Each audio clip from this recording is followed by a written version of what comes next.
JJ, you used a phrase earlier that I really liked. You said that you went from the cage to the stage.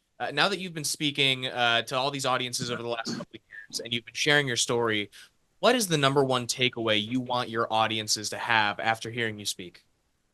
Wow, that's an amazing question, Drew. I can tell you this, like, when I talk about going from the cage to the stage, it was from going from prison to acting, right? And realizing the power that entertainment has to educate and raise awareness, right? To whereas I went around the country with this film, Sing Sing, for 18 months, speaking to the world about the film.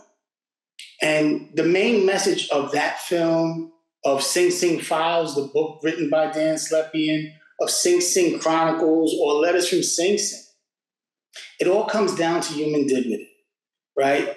And it all comes down to me realizing that while I was incarcerated for 23 years, 7 months, and 8 days, I was incarcerated around good people who made bad choices. And if the world could see that and realize that for themselves, they would stop living in fear. Because I realized that the real problems with crime are not only poverty and the lack of opportunity, but it's really promoted by a fear.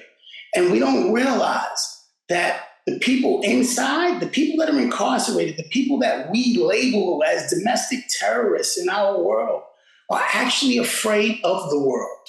They're actually afraid of the people who continue to turn them down and tell them that they were less than. And so they didn't know how to respond to that. And so if we can make this system better, where we can teach these individuals the answers to the problems that they have in their lives at earlier stages, we can prevent these crimes from occurring. And that ultimately will make us all safer. And that's why it's so important to have these conversations.